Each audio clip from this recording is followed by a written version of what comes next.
Did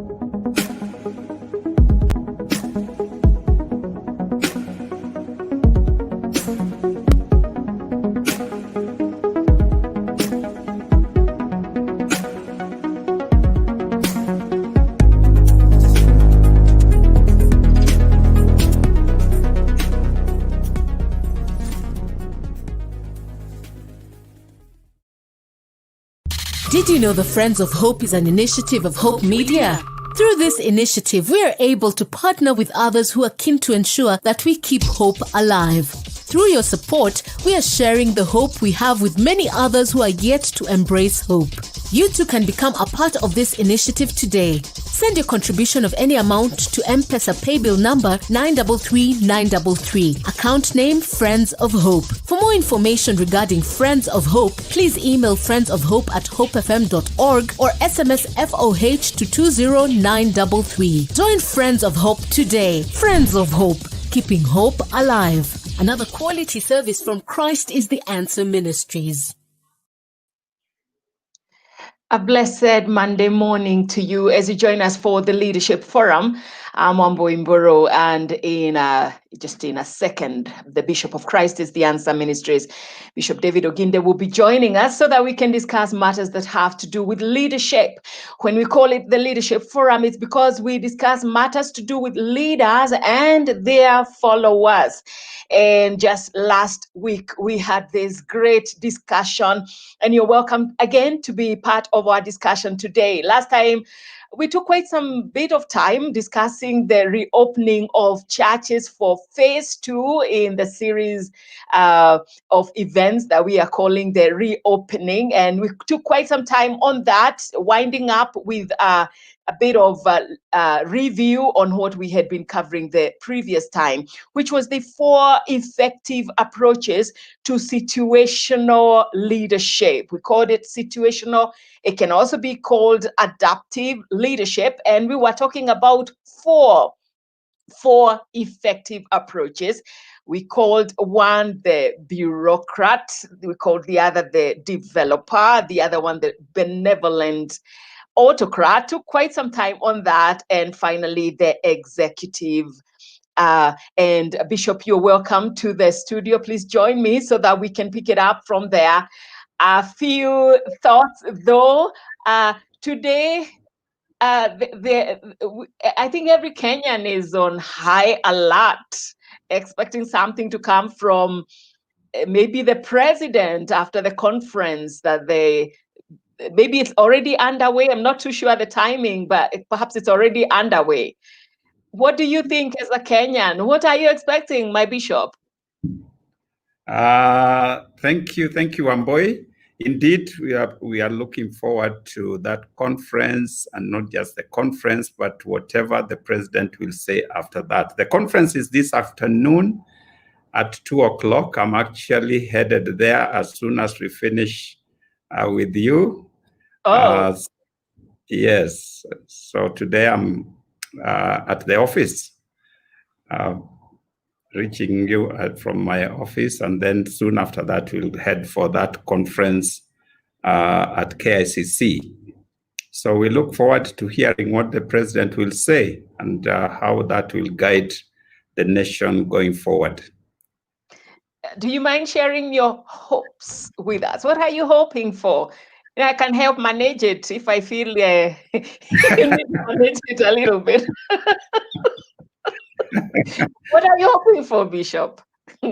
I think with the numbers of infections that have been going down for the last several weeks, the expectation of every Kenyan is that most of the restrictions that have been there will be lowered or removed altogether.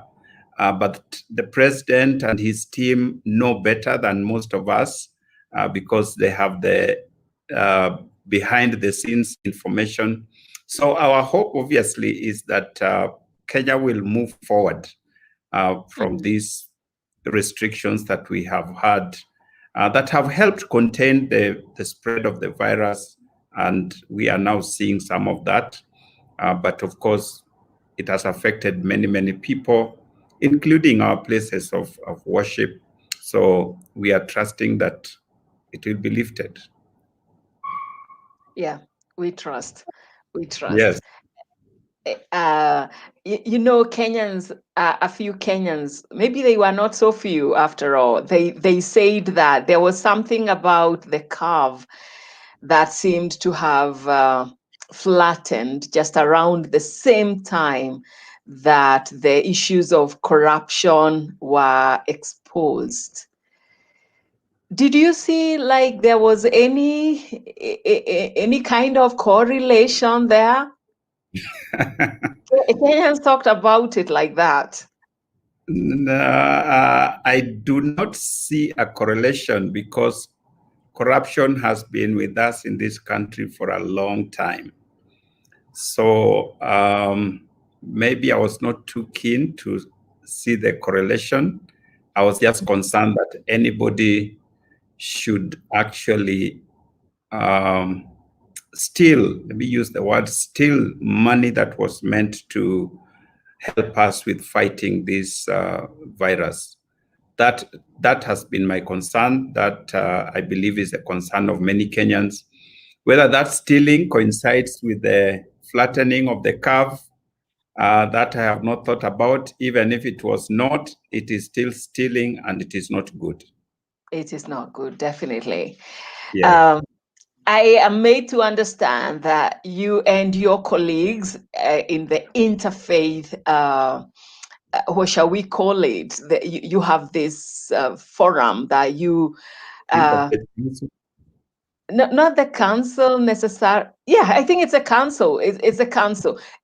You were part of a group of leaders across the denominations and across the faiths in the country that I'm made to understand wrote a letter to the president. Is that something you would want to share with us?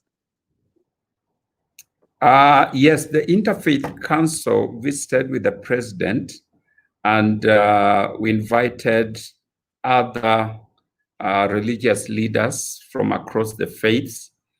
So we were about 50 of us who visited the president last week on Friday.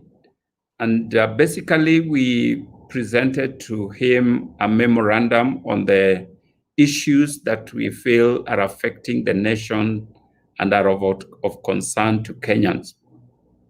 That memorandum is actually now in the public domain, so I'm sure many people have seen what we said. And I must say it was a very, very productive engagement. It's a kind that I've never been in before. I've been in many meetings with the president, but not the kind that we had on Friday, because he was really ready to listen and ready to interact. So our plan was to go, present him the memorandum, pray with him, and leave. But when we got there, he received our memorandum, and then he said, "Okay, let's sit down, let's discuss these things." Wow.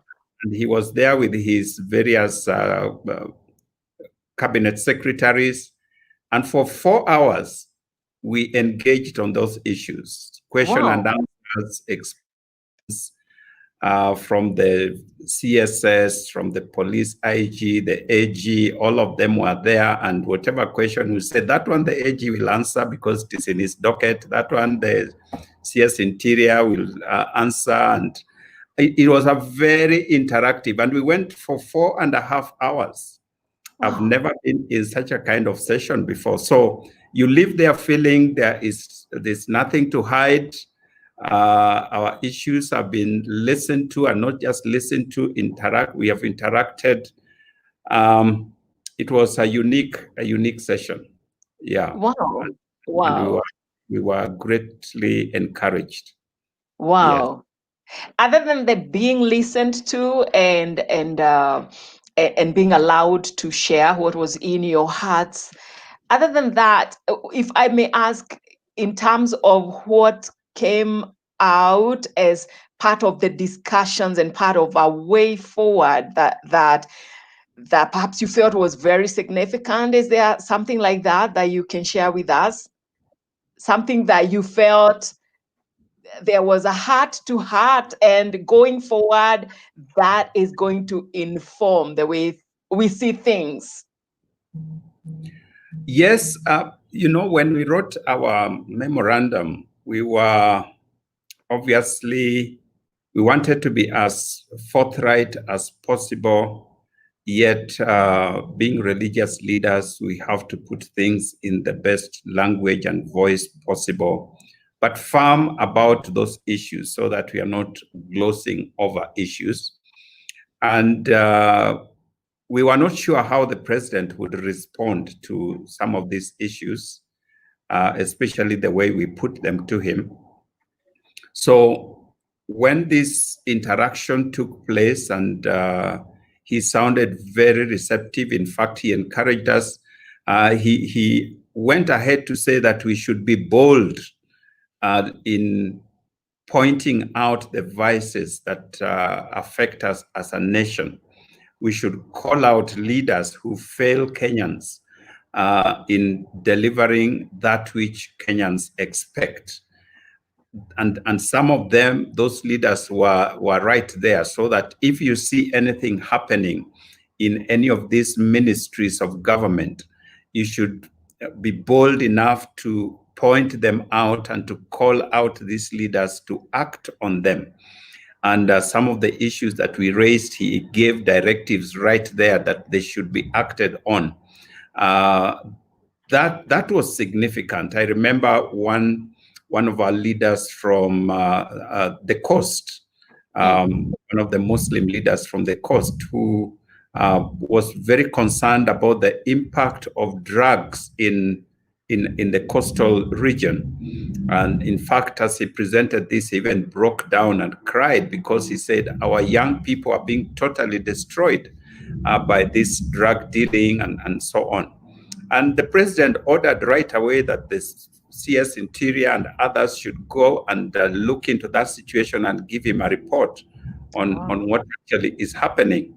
So it was a very encouraging thing, and for him to encourage us to be bold, which we have tried to be with a lot of courtesy, was very, very positive on matters corruption, on matters of governance, politics. There's been a very toxic environment.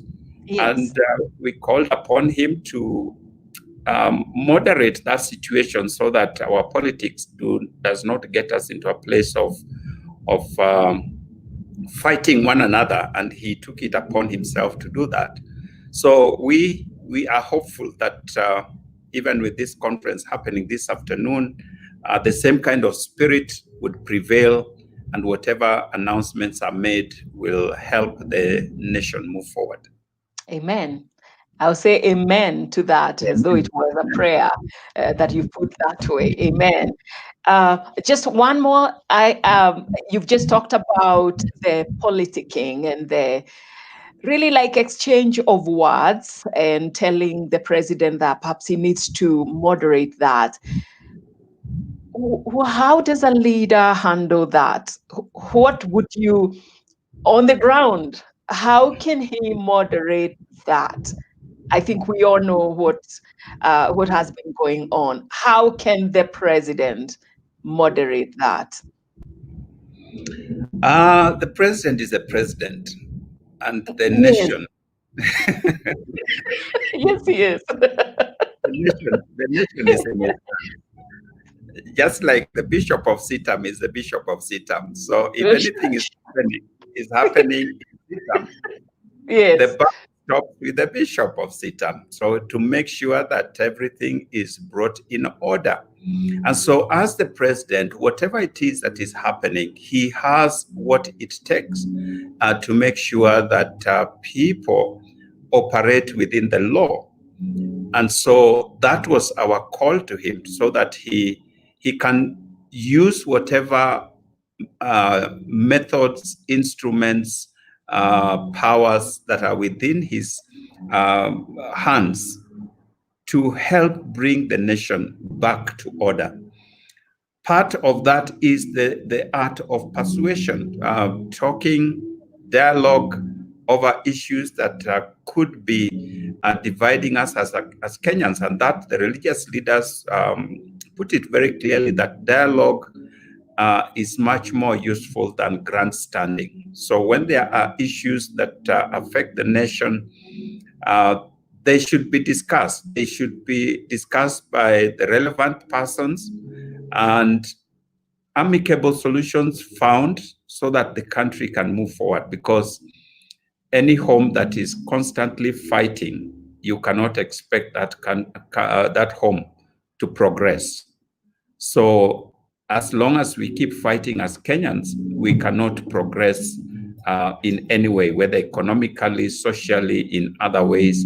So the need, therefore, for the president to facilitate an environment in which people can discuss even very difficult things in a very positive way and objective way is a situation that we believe he is in his hands, and he can help us. All right.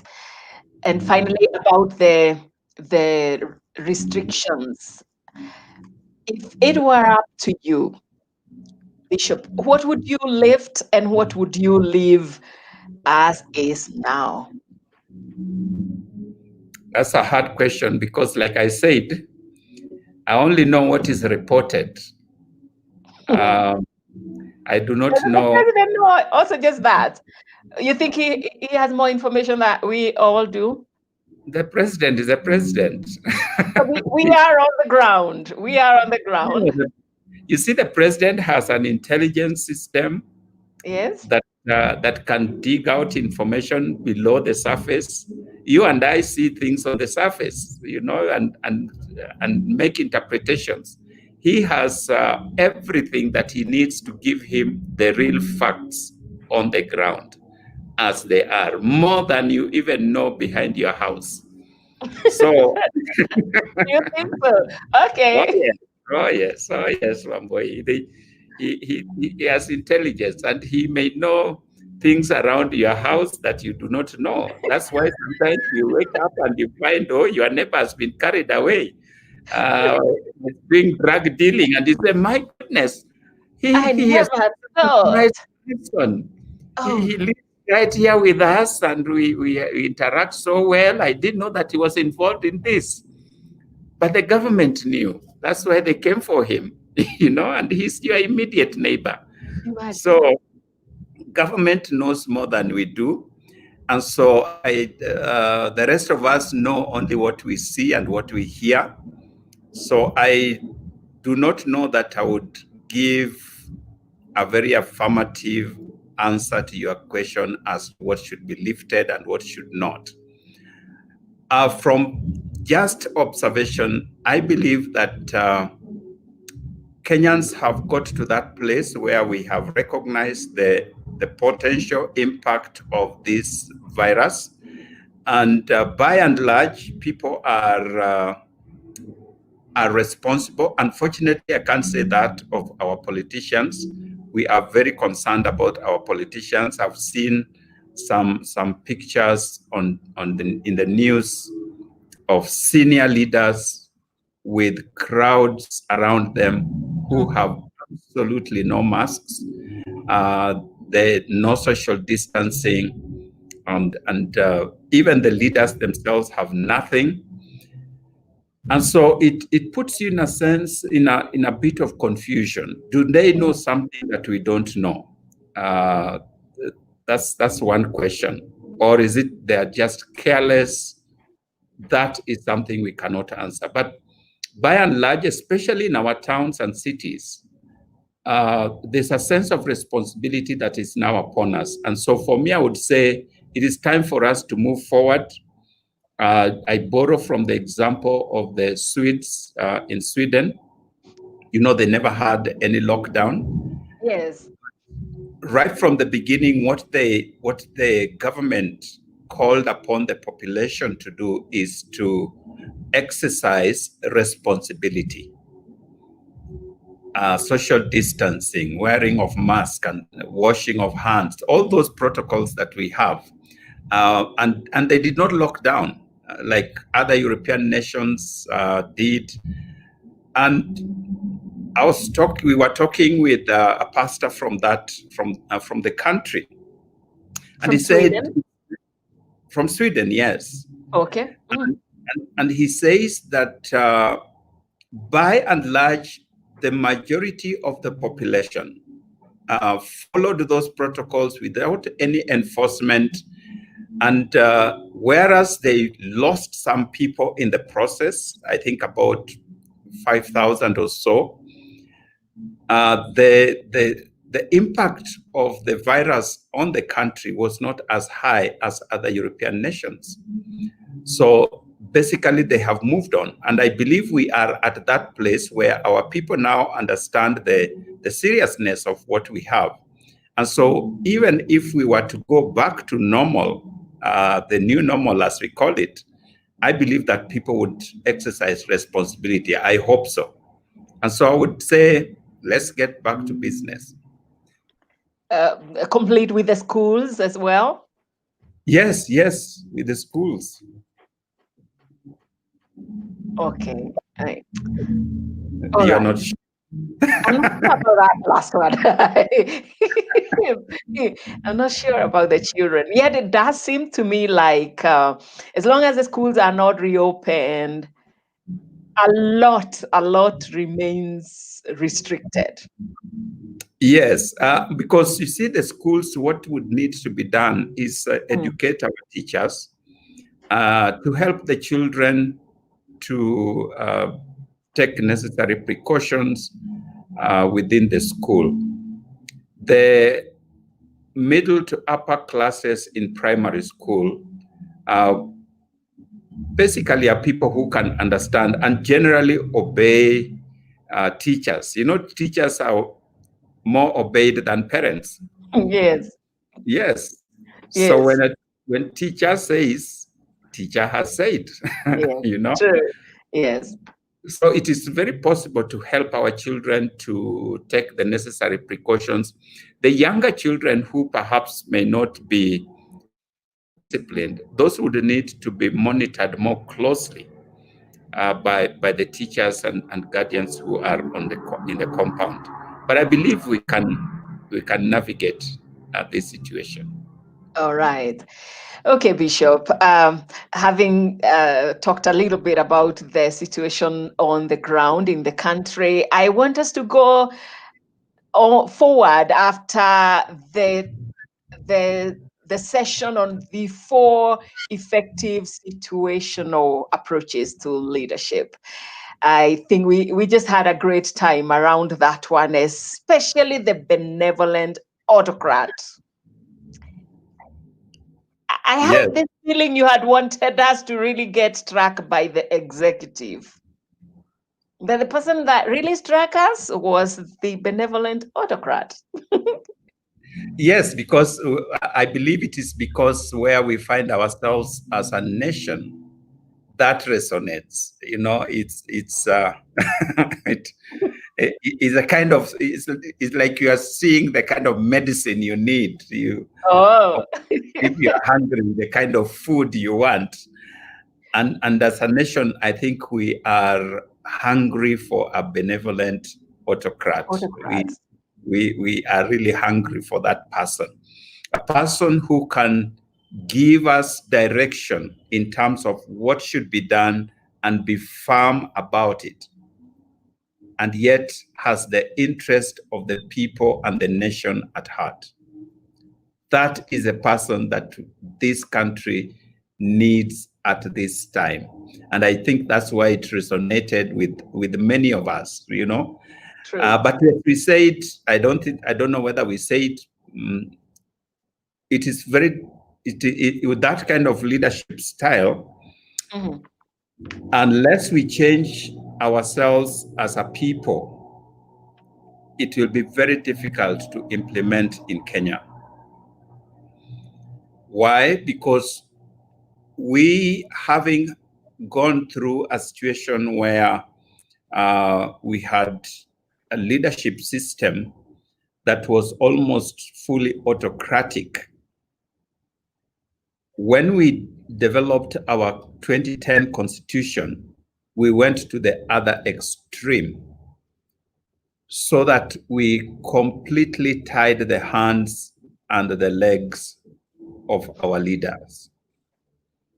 So it is almost impossible to have a benevolent dictator or autocrat in Kenya because under of that constitution. our current constitution.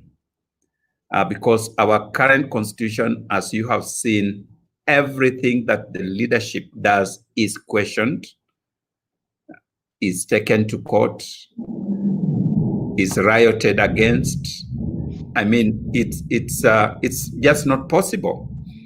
So unless we change either as individuals, as a society, to appreciate that if we are to move forward as a nation, we need a leader who has a vision for the country and who can give direction, sometimes even direction on things that we may not appreciate or like.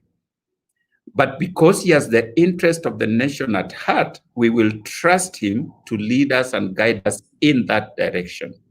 Because that is what a benevolent autocrat does. Sometimes he will force people to do things that don't look reasonable, don't look comfortable, or rather don't feel comfortable. But he knows that if we are going to succeed, we have to go in this direction. And sometimes people see the benefit of that way after it happens.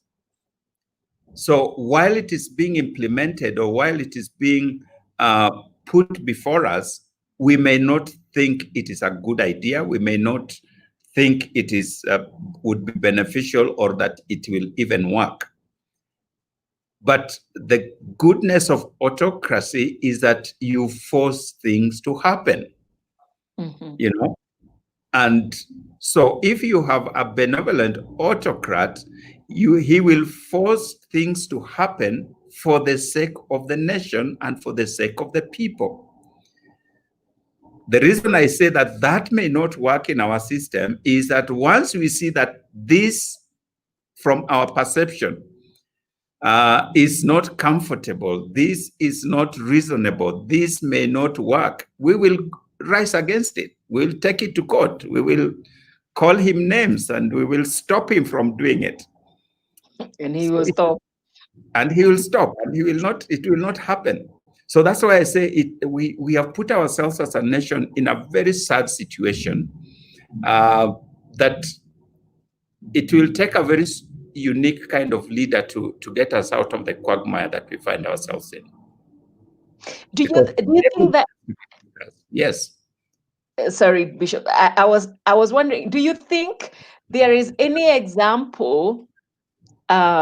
You did say that Rwanda, for example, has a benevolent autocrat. If I recall last week's session, I'm wondering, in terms of a constitution, is it the Rwandese constitution or is it the individual that makes that work? You see, a benevolent autocrat is a personal thing. It's the leader. It is the leader. You cannot constitutionalize it. Then it's possible to do it here. No, you see, the constitution provides a framework.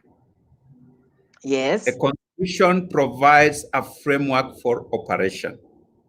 So if the constitution gives the leader powers to do whatever is within his capacity or her capacity to do in order to move the organization forward or in order to move the nation forward, that already lends itself to a situation where the leader, therefore, if he is a person who is concerned about the nation, concerned about the organization, then we'll take the advantage of the framework that the constitution or the policy documents of the organization provides in order to take the nation or the organization forward.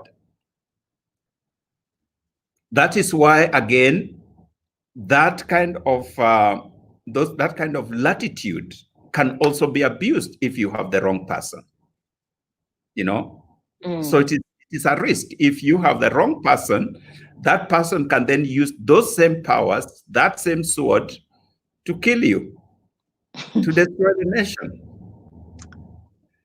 So, and that is what we did. We took away the sword. We took away everything that our leader would use, because we are afraid, just in case we get this rogue leader, we don't want them to have a gun in their bedroom. So we took it away. But that means that person then is not empowered to do what they're supposed to do. So it is a risk that we must, as a people, take upon ourselves. So what happens in places like Rwanda? I mentioned Tanzania, our neighbor right here. Yes, you did. We have President Magufuli, a benevolent dictator by every definition of the word. And appearance too. Yes, but you see, his constitutional framework allows him to do that. Our constitutional framework does not allow. If Magufuli came here or Kagame came to be president in Kenya, there would be a very frustrated lot. We would take them to court. There is no way, for example, what a Kenyan president would have done what Magufuli did with the coronavirus. No way. We would have sued him. We would have thrown him out of office. This man wants us to die. Impeach him. There is no way Magufuli can survive in Kenya. He can't. He can't. Not even Kagame. Kagame is now in his third term of 7 years each. He can't do that in Kenya. All right. So yes. The structure of the organization, the structure of the constitution, the framework within which a leader provides leadership, and we talked about it, is one of the contingency issues. You remember, yes. we gave five situational factors, and one of them, the style demands of the job. What does the job demand or require? The style demands of the superior. That was number 2. And that was into 2, the corporate philosophy, and the style of the superior. Now, the one I'm talking about now when it comes to constitutional framework is the corporate philosophy. What is our corporate philosophy as a nation? It does not lend itself to benevolent autocracy. It does not lend. What is it? What is it? What is our corporate philosophy? What is it? Our corporate philosophy, in this regard, is liberal democracy. Okay. Ours is a liberal democracy. It is not even normal democracy. It's very liberal democracy. Wow. So we've come a long way. Liberal democracy, not just democracy. If, for example, the church was not in this country, yes, things like abortion, things like homosexuality would be legal in this country through our constitution. Because of that liberal democracy philosophy. Yes, everybody does what they want. Judges. Yeah, you saw the courts ruled that atheism is okay. It has been ruled by the court. Abortion has been ruled. Homosexuals have been given liberty to operate in this country by the courts. So other than it is the church that has been standing up against this, and it has been a concerted, persistent standing at the gates. Otherwise, the floods would have swept us, because our constitution is a liberal constitution. Everything goes. It has been praised, wrongly so, as the most liberal human rights document, because it provides for rights for everything. You have a right to do anything. It's been praised by who? By the liberal community. The most where? It's called a very progressive constitution. Progressive. When you hear that word progressive, be alert. Be alert. Be very nervous, I guess. Very nervous. When Yes. you hear that progressive, be very nervous. Yeah. And in the days of the judges, yes, the constitutional framework that guided the nation was liberalism. Do whatever you please. Human rights. Oh my goodness. You do what, if it's good for you, go ahead. Yeah, it's okay. Go ahead. Nobody should ask you any question. Children are supposed to do things without their parents intervening. You know, young children are being, they want children to be taught to have the freedom from their parents to engage in evil, because it's their children's right. That is our constitution. That is our corporate philosophy. And so, yeah. What are we going to do? Did we even know? Did the Kenyan who voted in the constitution really know that is what they were saying? How many Kenyans actually know that this is our philosophy, our corporate philosophy? We tried to tell them. We tried to tell them. So very few Kenyans can feign ignorance. Very few. Only those who are not around from 2002 to 2010. The church worked very hard to educate the people, to say this thing is not good for us. It is opening doors for evil in the country.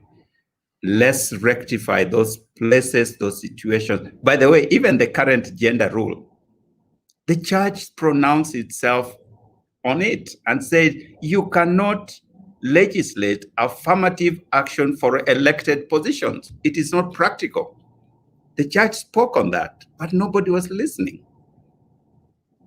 Those were strange times. Very strange times, but I know. I was trying to help. I was trying to help you get hard. And many times I got quite some backlash. Yes. Yes. Because we don't want that, because our philosophy is that we are a mature nation. We should decide our things. Let everybody do what they please. That is what you call human rights, individual rights. So I have a right to do whatever I please. It is unfortunate. And so that's why I say a person like Kagame, a person like Magufuli, if you imported them to come and be our leader in Kenya under our constitutional framework, under our corporate philosophy, they would not survive. That I can tell you for free. they would not survive. They will either kill us or we'll kill them. Oh dear. One of us will die then. One of us will die, but will not survive, will not be together. Oh dear, oh dear. Yet Yeah. you said, Bishop, that even in talking about the approaches, we are calling it situational. Yes, it We is are calling it situational. situational. At what point do we say the situation now is over? You don't lead now as a situational approach. At what point do you say that? Now, that is actually where we are going today. Oh, Going today. Because then maybe take us there. the situational leadership is a very, what can I call it? Is not a very stable approach to leadership. It's not a very good perspective to leadership, because it means that in every situation you will look for a different kind of leader. And so in leadership studies, situational leadership approach has grown or developed into different kinds of approaches to leadership.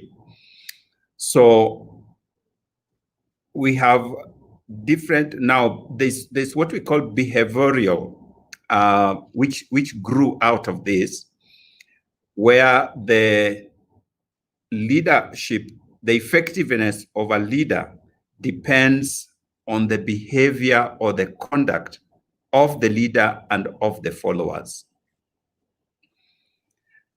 That was a move or a growth or a development out of the situational approach. Remember that the leadership, the situational approach to leadership had two factors: the task and the people. So that there are people who are more task-oriented. That is where the autocrats find themselves. And there are people who are more people-oriented. So the developer. Yes, the developers. I can see a good student find themselves. Something touched me about the developer. I just thought if it wasn't for the extreme, the developer sounds like a good person. They are good people, yeah. But good heart, you know. Yeah, that good heart now needs to be combined with the need to accomplish, to get results. Okay. You know, with the need to get results. So the behavioral approach to leadership is what brought two kinds of leadership. One of them is called transactional, the transactional leader. The transactional leader basically is, again, a behavioral approach to leadership where the leader behaves in a particular manner that then draws people to like or love him. And in that process, he is able to get things done. The reason it is called transactional is that by conducting him or herself in a particular way, the leader will attract these people who believe in his or her style of leadership. And those people then form an inner core of team that he can then work with, because they understand him, they appreciate how he or she works, and therefore they align themselves. And when these people then come around the leader, as I said, they become the inner core, and then they operate on a transactional basis. Scratch my back, I scratch yours, as it were.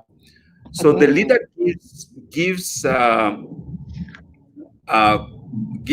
these people tasks, that they do, and in return, they also get rewarded more than the other people.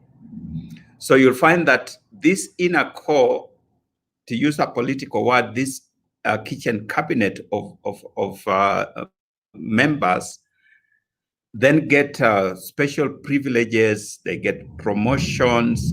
They get, get good assignments, good positioning in the organization. If there are branches, you get the best of the branches. You are assigned to the best of the branches, or you're assigned to the best of the tasks that are available. And in return, of course, you love your leader, and whatever he says, you do. So that is why it is called transactional, because it is like a purchase. You give me, I give you, Now, the people who are outside of that circle then find themselves many times isolated from the core of where things are happening. And so in transactional leadership, you will generally find in an organization two groups of people. Those who are in a core with the leader, they love the leader, they appreciate the leader, they believe in the leader. But in return, they also get these bonuses, these extras. Then there are these people who may just want to do their work. They are not aligned to the leader in any way. They just do their work because I'm here to work, I'm here to serve. And of course, at the extreme, there are those people who don't like the leader. I mean, they just don't appreciate the person. As a result, therefore, they do not get the privileges. They don't get the rewards. They don't get this good treatment.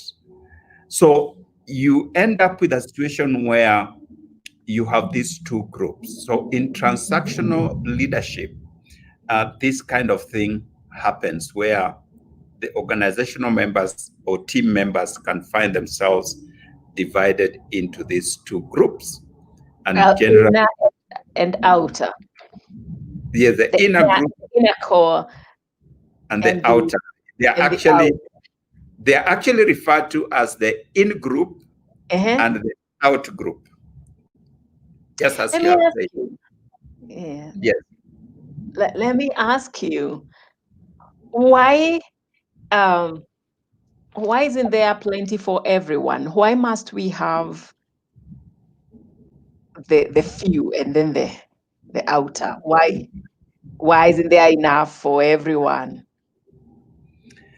Because the leader wants to accomplish certain tasks. The leader wants to get somewhere. Bringing everybody on board is usually not easy. Okay. So you have this whole team, say you have a team of 20 people. For you to get your things done, you have to convince these 20 people. But suppose you have 5 people who believe in what you are saying. Then you invest your time in them. You invest your resources in them, and they help you accomplish what you want to accomplish. Let the other 15 debate what they are debating and say what they are saying, but we will move on. So it is the difficulty of carrying everybody that makes it a challenge. And that's why you then have your inner core group who, when you come up with an idea, they say, "We hear you, Chair." That's a good that's a good idea. Yeah. Wow. So that is a problem. The challenge of carrying everybody. Everyone. Yes. But it also understood, but also having the inner group, the in and the out group will come with, it seems to me, with its own set of challenges as well. For sure, there will be challenges. Yeah. But the transactional approach to leadership is very common. It's very, very common. It's very prevalent. It's just that people don't realize it. Maybe they do. They call it something different. They may call it something different. They may call it discrimination. They may call it, Yeah, favoritism. yes, favoritism. But it is a very common approach to leadership, where a leader wants certain tasks accomplished, wants their vision realized, and just the burden of carrying everybody is heavy. So they then go down to a few people. If they are privileged in their team to have a bigger group, then they will go with that bigger group. If out of 20 you have 15 people who believe in you, amen. You will go with those. Yes, we'll go with those 15. Leave the other 5. Those are troublemakers. They're always making noise and Yes. So it is an easier approach to leadership. And so you find that these people get rewarded, they get bonuses, they get you, and so on. So that is one extreme of this approach. But the more formalized approach is things like employee award systems, bonuses, and so on, being given to people who have done better than others, and so on and so forth. That is part of transactional leadership. Okay. Is it always a good way of leadership at all times? As you say, it's very common. Or is it especially good at certain times in an organization? Transactional leadership is effective. It is effective. We will not call it good. Being effective and good are different. Remember, all the four models we have talked about are effective in their own way. Autocrat is effective. Yes. Yes. The benevolent dictator is effective. Those are all effective leaders. The executive is effective. So we can say that transactional leader is effective. Whether it is a good thing or not is a different story. Yes. Okay. All right. So I think we will take a short break and get back to more of the transactional leader. You say this is under behavioral. Is that so? Did I get it right? Yes. So we will have more. We will have transactional and some more. And two more. And two more. At least two more. And under transactional, we have seen a number of characteristics here. There is the inner core and the outer core, or you say the in group and the out group. Yes. It sounds like rewards. Rewards are a significant part of transactional. Yes. What else is a significant characteristic? I don't know whether we have the time. Maybe we can discuss when we... All right. Let's discuss that then when we get back. It's called the Leadership Forum. And with us is the Bishop of Christ is the Answer, Bishop David Oginde. With us up to 1 o'clock when we wind up. And we do this every Monday. It used to be alternating Mondays, but now here it is every Monday. And we're talking about this transactional leader. Transactional leader, and we will pick it up after a short while. If you're listening to us on the FM, then you'll be able to catch up with the news highlights at 12. Daniel Shege, thank you for representing Odero. And Katie Muli for representing Kilifi. You say you're watching from there. Thank you. Emmanuel Praise, thank you for watching as well. You said, let the word of the Lord flow into our hearts. Mamake Stephanie following, and we are grateful. Emily Kilisua following from Sunton in Kasarani, looking forward for receiving good news from the president, especially concerning church and school. She's looking forward. That is what she calls good news, getting church and school reopened. Jos K, as always, watching us from Zimmerman. Thank you, Jos K, for your very, very persistent and consistent viewership. Felix, we thank you. You say the show blesses your heart. New to Nikondani, I hope FM kutoka Mombasa, Shanzu, God bless you too. And keep them coming. You can post your comments, your questions as well. We will look at it. Just once we get back with the bishop, we will be looking at some of your questions. Like John Were, who said that you read the article in yesterday's Standard that Bishop had written, and just wondering why the so-called experts did not see what you call the obvious. We'll be looking at that and many more of your comments. You can also keep them coming on Twitter. You can keep them coming on Instagram, even on our SMS line, which is 20933. We will look at them for now, taking a short break.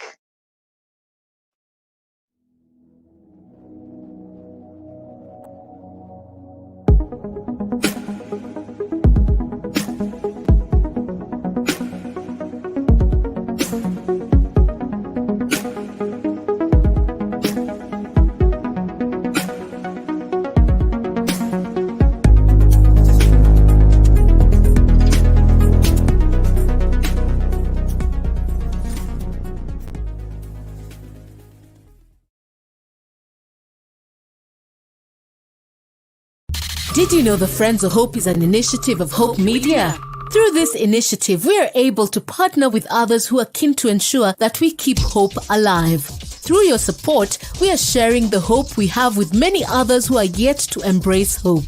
You too can become a part of this initiative today. Send your contribution of any amount to M-Pesa paybill number 933933. Account name Friends of Hope. For more information regarding Friends of Hope, please email friendsofhope@hopefm.org or SMS FOH to 20933. Join Friends of Hope today. Friends of Hope, keeping hope alive. Another quality service from Christ is the Answer Ministries.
Did you know the Friends of Hope is an initiative of Hope Media?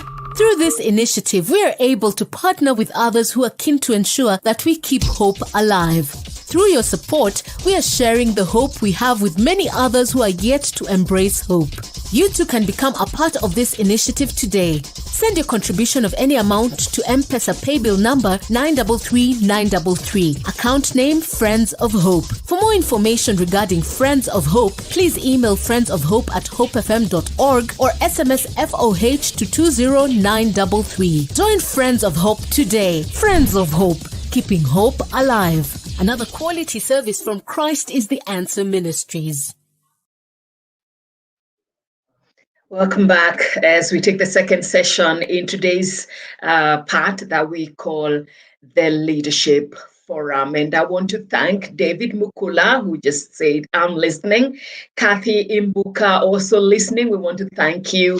Faith Masharia say that this is informative. We thank you.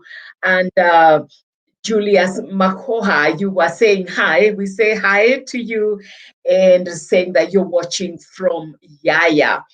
I would like that we look at a comment here from someone who says, how would you describe Donald Trump's approach as a leader, considering even in the US, like here in Kenya, a president is impeachable? Bishop, if you can join me, I think we will begin with that question that is coming from Chris Wambua. So what is President Donald Trump's approach to leadership, as you've observed him in his past term, coming to an end, by the way, very soon, and then we will see what the Americans think.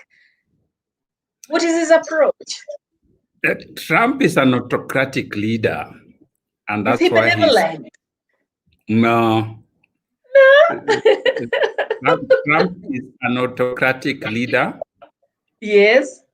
And exactly what I said about President Magufuli and Kagame surviving in Kenya is what he's experiencing.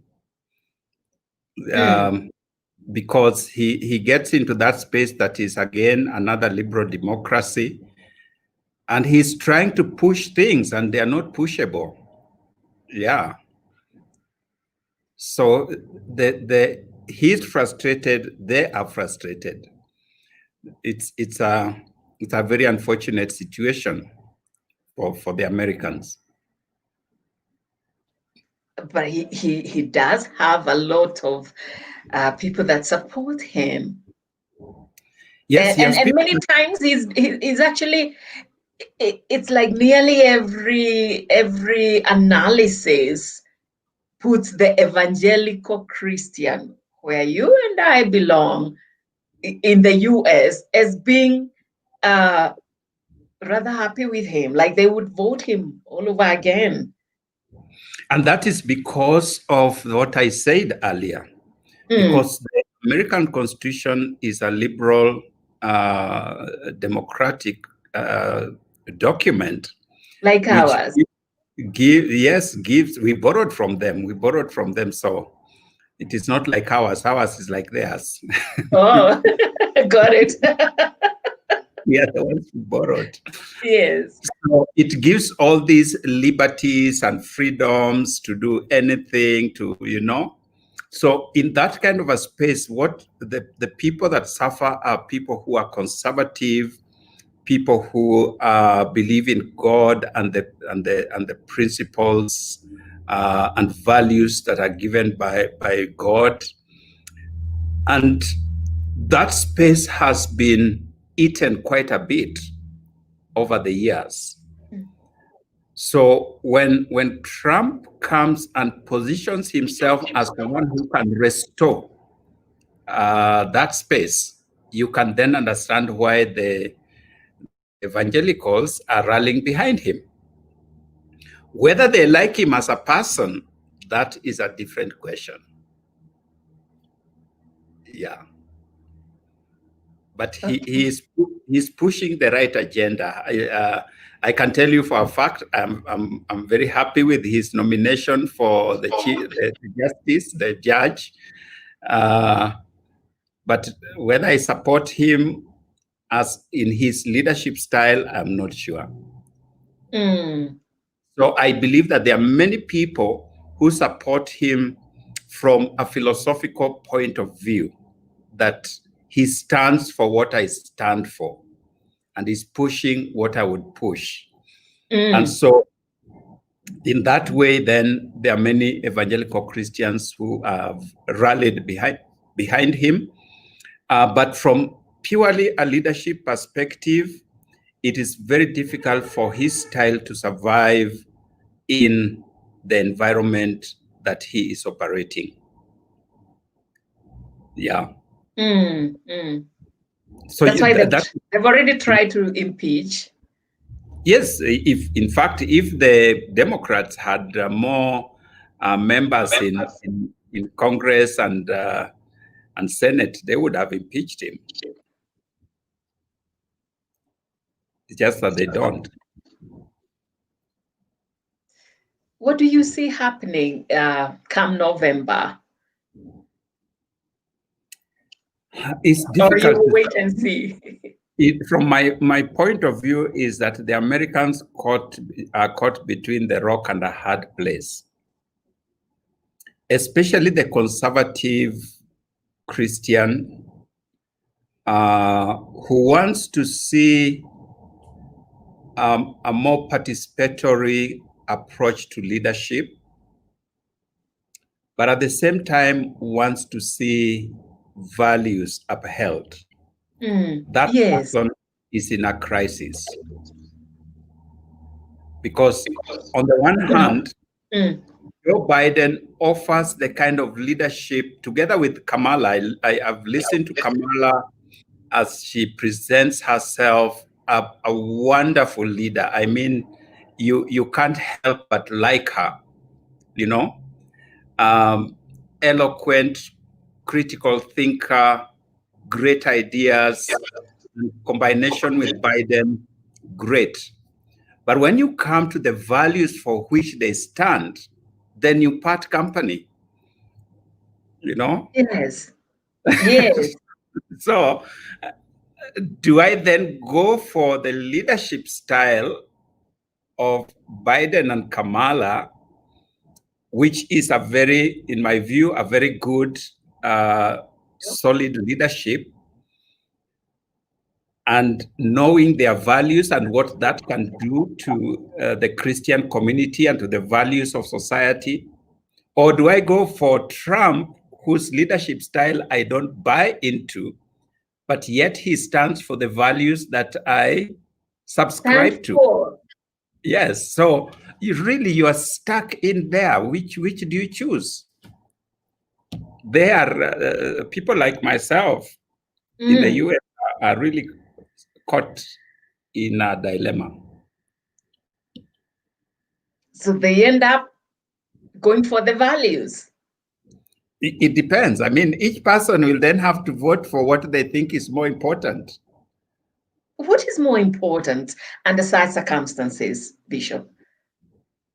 Well, I'm not an American. Again, I will give one day we may find ourselves there. One day.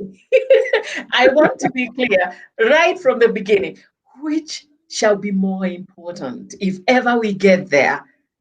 Do I vote someone because they have a good leadership style, or do I vote someone because they will stand for what I value?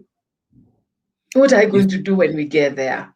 The challenge that faces a people in that kind of a dilemma is if you have, let me put it in a crude way.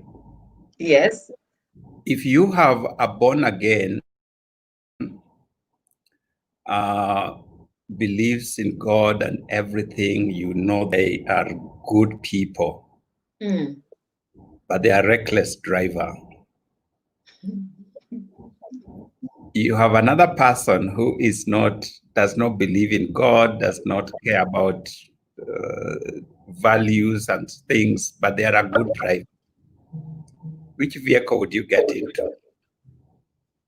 I'll go in the vehicle where there's a good driver. Why? But values are important. I need to get there safely. I need to get my values. You sort out values after you arrive. I need to arrive, yes. And to me, I think that is where the Americans are.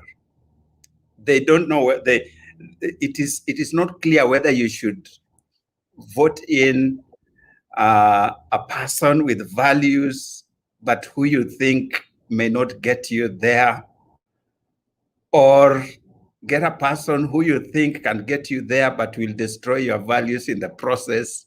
You know, it's not an easy choice. I'm glad I'm not American. I think I would pray right there before I mark my ballot. Lord, what do you have me do? What do you have me do? Now. No, but that illustration of a driver, it's different. That one is very different. Why is it different? It's different because, sorry? A leader is a driver. Yes, but you see, here we were dealing with, when it comes to a poor driver, but who has good values, we are not dealing, we're dealing with accidents, with life and death issues. What would you say about the handling of the COVID-19 in the US? It is life and death. So what would you say? Is it been handled well from where you sit? No. From where I sit. You see, I have to be safe and say, I don't know what the facts. I have learned that. But that's why I say from where you sit. Yeah. From where you sit means with what information you have, you make a judgment. You may not have all the facts, but from where you sit, it means from where I sit, this is what I know, this is what I've seen, and therefore on the basis of that, I make a judgment. So from where you sit, do you think that the US leadership has handled the COVID-19 in a good way? I don't think so. From where I sit. I don't think so from where I sit. And it is a matter of life and death. So it is very similar.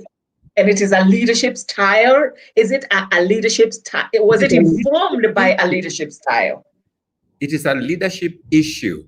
It's a leadership issue and a leadership style. Okay. I have compared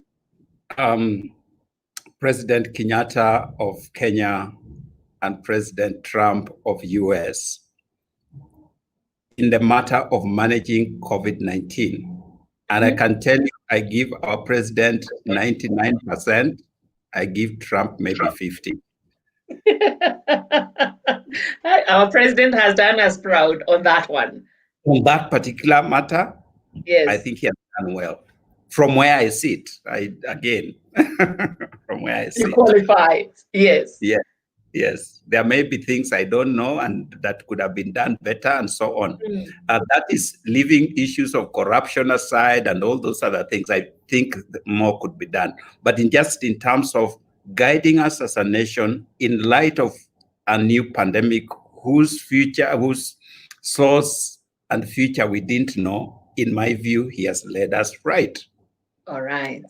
You look at how the president of the US, right from the beginning, first of all, dismissing this as a non-issue, finding that his people are dying, changing course every so often, and you are never sure where things are going. in the process, people are confused. You have seen the riots, you have seen the fights, you have seen all manner of things. That is what I call driving. And so which vehicle would you rather be in? The Kenyan vehicle or the American vehicle? You know?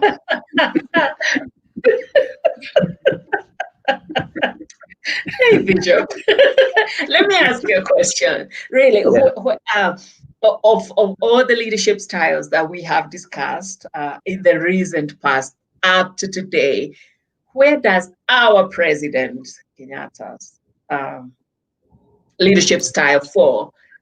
From where you sit? From where I sit? Yes. I make it safe for you. From where you sit? From where I sit. From where I sit, our president, actually, I don't even know, because his situation keeps changing and morphing, you know? So, it's been difficult to place him and his style. He has tended towards benevolence, and I think that's why it has been a bit difficult for him to deal with certain situations, certain issues, which I thought he would have been more firm. So it's more towards the developer in the broad sense of the word. He wants things, yes, towards the developer. When it comes to tasks, he wants to achieve tasks. He's more task-oriented, I would say. So you can see the roads, the railway line, and so on. Those have been accomplished. But when it comes now to bringing people together and forging a common direction, it has been a bit challenging for him because of balancing, the balancing act that he has to face. But I would still say he would not certainly fall under benevolent dictatorship, partly because possibly of the Constitution, as I said earlier. But he seems to have a heart for making things happen for the sake of the nation.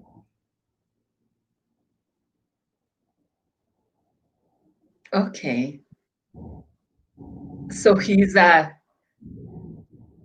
benevolent autocrat and a developer. Is that what you said? I would put him more at a developer. Yeah. He's more a developer, but he does get some tasks done. Yes, he does.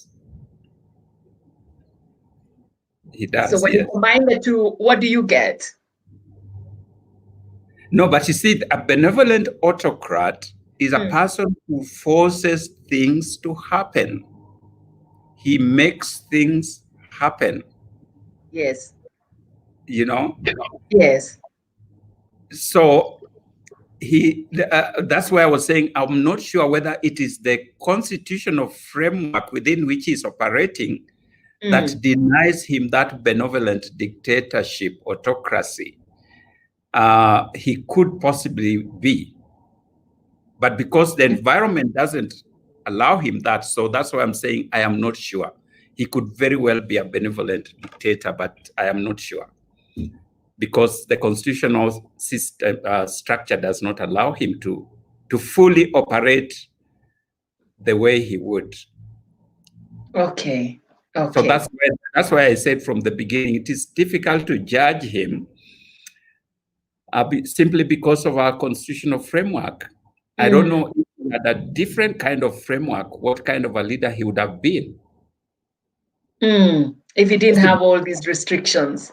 Yeah, possibly a benevolent dictator, possibly, I don't know. Yeah. All right. Who in your observation falls as an executive? An executive, what do you mean? The executive who operates as an executive with an executive approach. the way you described the executive. High standards for the team, but also very keen on developing that team, but they have to accomplish. Yes, the executive is effective in that he has a commitment both to the task and to relationships. Yes. Yes. Who falls And under that? yes. In your observation around us currently, current world, globe, whose leadership would you say falls like they're like this? Actually, now that you say it, perhaps our president falls there. He does? Possibly he falls there because he has this great idea of what Kenya should look like. The big four. The big agenda and all that. The infrastructural development, and he has these very high standards of doing things. If you look at some of the things he has done, he has tried to see things happen at a very high standard. So that is part of his disposition.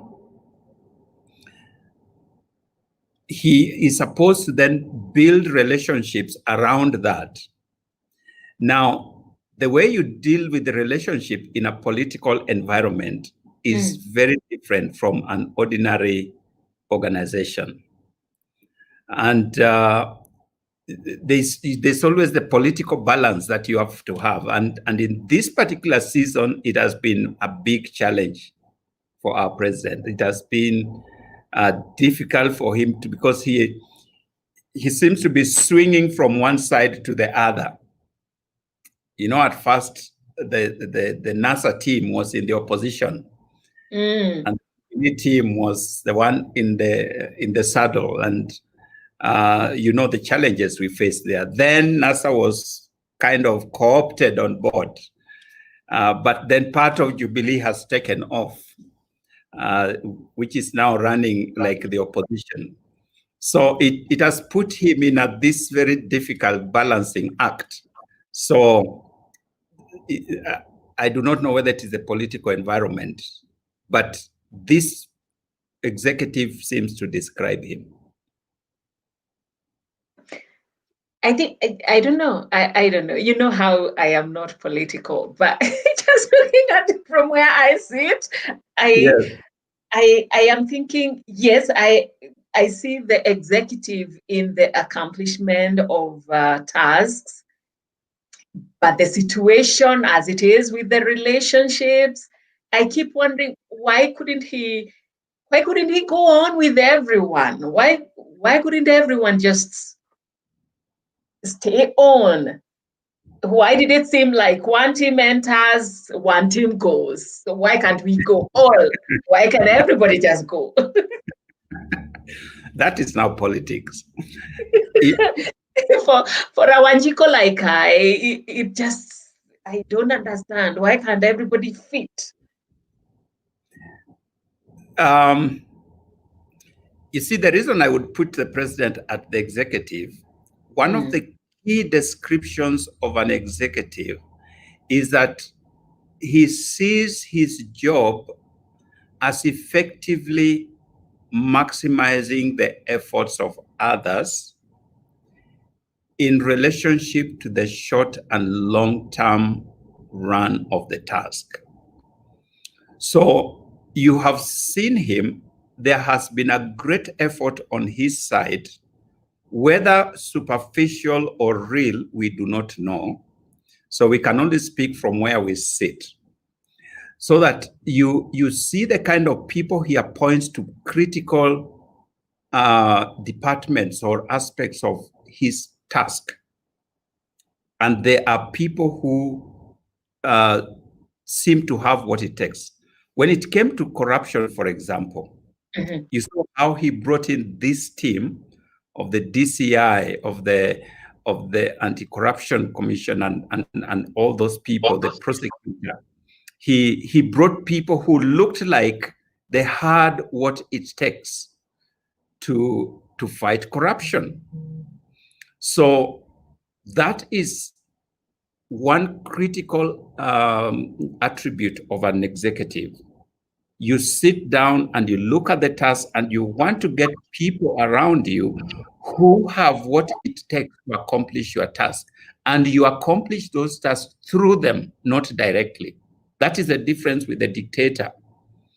The dictator tends to use people rather than empower people.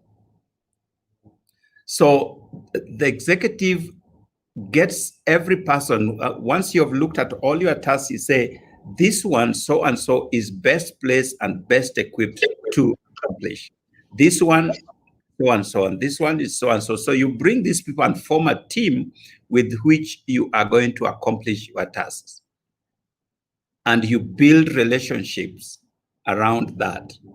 So that is a critical attribute or characteristic of an executive leader. Okay. Now, the environment, then, of course, like we talked about situational leadership. Yes. That requires a stable environment. The executive thrives in a stable environment. Ours is not a stable environment. And no wonder it has not worked.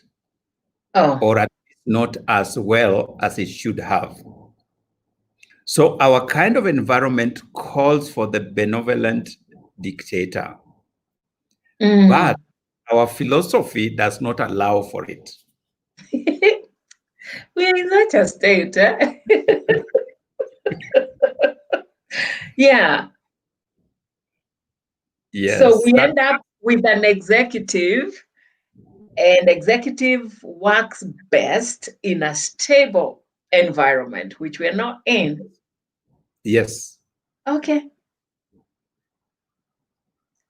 So then it must be difficult to be president in this country. Whatever. That's why I say that I can't judge President Kenyatta objectively in the current scenario. The only I can only observe and make comments, but it is so difficult to place him and his leadership style in these categories because there are so many factors that are at play. Yes. Someone asking whether the leadership styles are gender neutral. Oh, yes, they are gender neutral. They are. So you can be a woman and apply these same styles. Okay. Some studies have indicated that women tend to lean towards relationships in their leadership style. So they tend to be more relationship-oriented, people-oriented. But that is just a tendency, not a general rule. There are women who are task-oriented, who will force tasks to happen. There are women who are given to building relationships and consensus and so on. But generally, women tend more towards relationships. All right. Yeah. Quite a number of people liked your analysis of a Christian who is not a good driver versus a good driver who is not a Christian. I see quite a number of comments. People are excited about that. I had thought it was a very good one, but everybody seems to think it really makes sense. It really makes sense. Yes, I see quite a number of people. Some of them did not say their names, so I can't. So a number of you saying this is insightful. William saying Bishop always full of knowledge. Victor also saying it's insightful. Shepherd watching from Kajiado.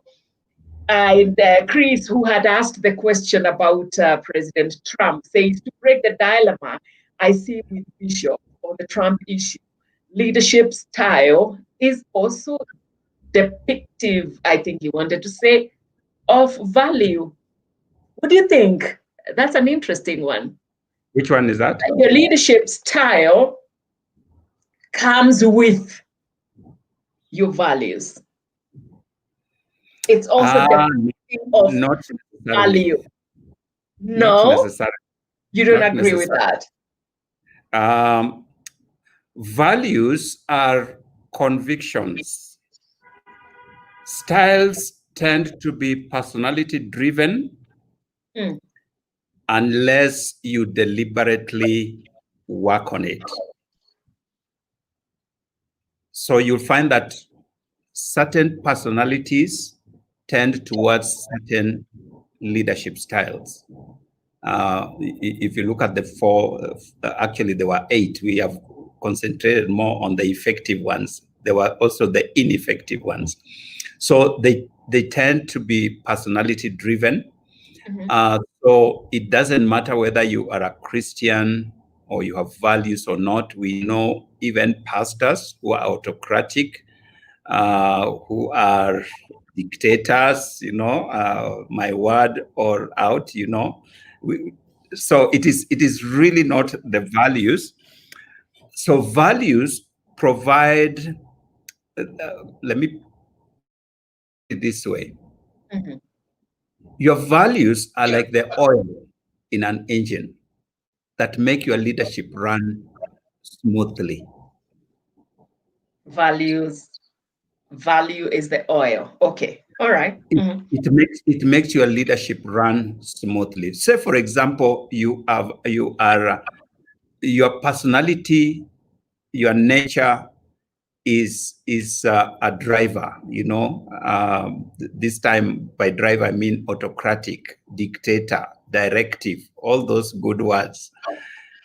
But because you value people, then that will be tempered, or it will temper the way you then drive people to do things.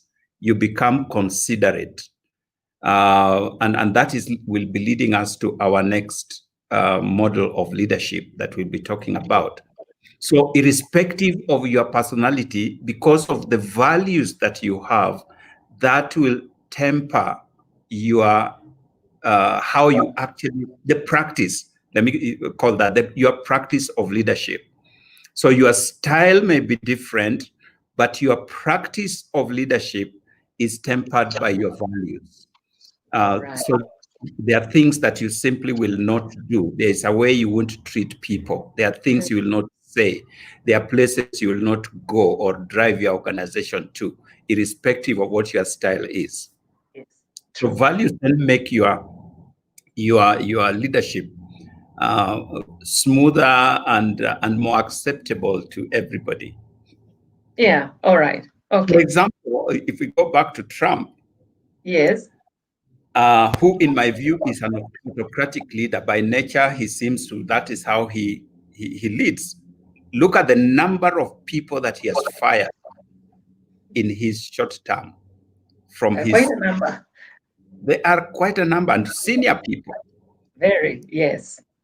If you find a leader who is consistently firing his people, the problem is not his people.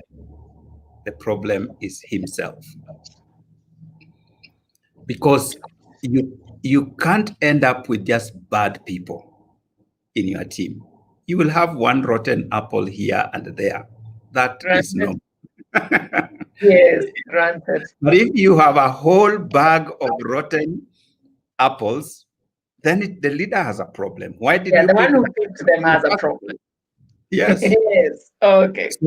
So in my evaluation, Trump is an autocratic leader. But now, if he had certain values, that would temper his action. I have looked at him in the whole issue of the Black lives. And even situations where he could simply have said, I'm so sorry that this happened.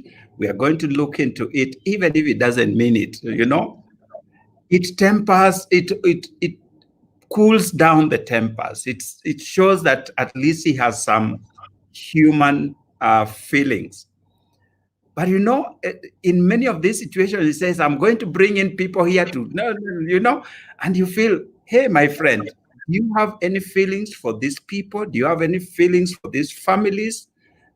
That is why I said, even if you are an autocrat, your values then temper that autocracy. They make you in particular ways that make people a bit more drawn to yourself. And that is where the benevolence comes in. All right. Thank you. We will go back to where we left it, talking about the transactional leader, but thanking Nancy, Neima, Bernadette Mule, Davis Njiro, all watching from different places. Jessica actually watching from Tel Aviv in Israel. We're thankful that you're able to get us. From Parklands, Eric, thank you. You call this a great discussion that you don't want me to miss today or ever. Thank you. Honorable Kanyinge following as he drives to Thika. Thank you, Maishmewa. And Bena is watching, learning a lot. Mary Kirote following from Kasarani. And Espila Jackie, our very faithful listener, and says, I agree that we need a benevolent dictator in this country. Leadership starts from home. If parents can teach their children values, we can't expect, she says, if parents cannot teach their children values, then we cannot expect more than they teach. So she says, therefore, the society should act as well. Thank you. Thank you, Sarah Gikaria, James Karongo, always listening to us. James, thank you. And he says it's a powerful discussion. William Jero finding it very clear as he listens. You didn't say from where, but thank you, William. Kamau says values versus leadership. What a dilemma. In Kenya, we seem to have a deficiency of both. That's what he thinks. Well, I don't know. Bishop, let's just go on with the transactional leader, and I will be looking at whether I get more questions. I'm seeing more of who is following, who is tuned in. I will look out for more questions as we get along. So we left it at the transactional leader who has the inner core and the outer core, in group, out group. Yes, so take it up, Bishop. Okay. We already kind of finalized on that, on the transactional leader, because what we are saying is that the transactional leader basically gets into this space where he develops the in-group and out-group and begins to treat people in that way. The challenge with that kind of as a leadership style is that you divide your members, you force your members to be in this in-group, out-group situation. And it is not healthy because then you remember when James and John went to ask Jesus, one to sit on the left and the other one on the right.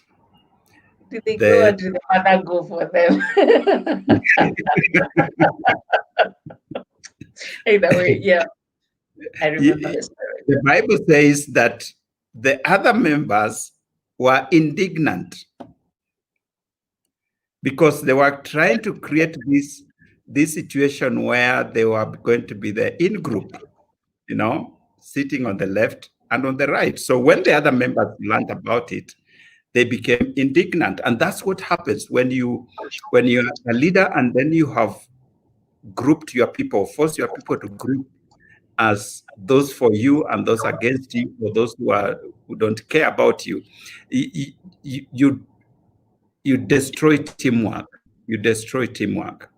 And so that's why transactional leadership is deficient when it comes to building teams. When you want to build a team that can effectively carry out the task at hand, and you have already divided them as those who are for you and those who are against you, you cannot expect good teamwork from that group. So transactional leadership has its shortcomings. It works in certain situations. And that, again, is a situation where things are unstable. You want things done quickly. You have no time to build consensus. So you want people who are ready and willing to go, and you will reward them for the work that they have done. So transactional leadership operates in that kind of a situation, and it's effective because it gets things done.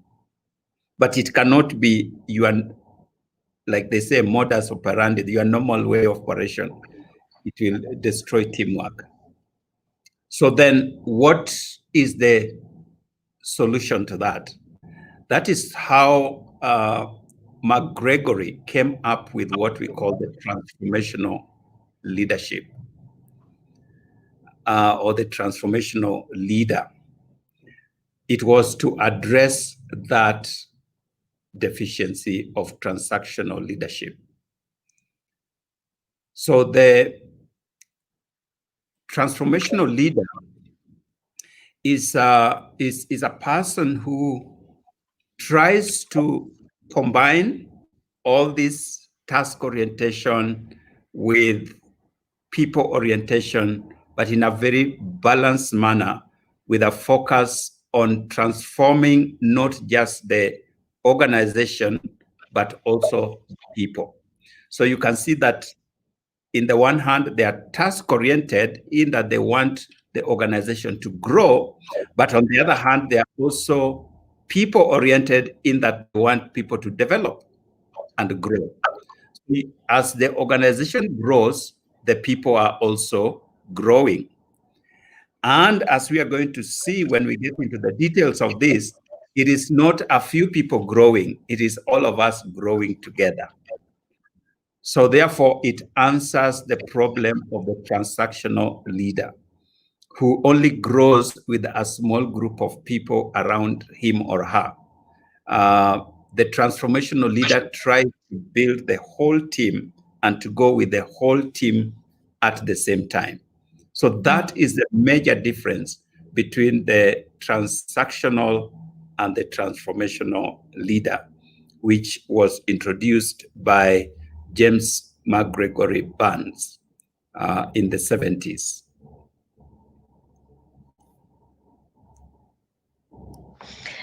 I hear you. So that takes care of the failures or the shortfalls, I think I would put it, of the transactional leader. So why wouldn't everybody just go for it then? Because That's it is all difficult. for this. It's difficult. Transformation. You remember, like I said, leadership styles tend to be personality based. Yes. So transformational leadership is not personality based. It is a deliberate action on the part of the leader to do what transformational leadership requires. And that's what makes it difficult. Because in some cases, it will be requiring you to go against what your normal human nature. So that's why not everybody doesn't do it. It is in the lips of everybody. You will hear people talk about transformational leadership, and but it's just a good word. For you to be a transformational leader, you have to make up your mind that I'm going to be a transformational leader. That requires effort. And that is for everybody. Whether you are an autocrat, a developer, who, it will call on you to make effort to be a transformational leader. That is why not everybody goes for it. Okay. It is All right. it is not an easy, natural approach to leadership, but it works.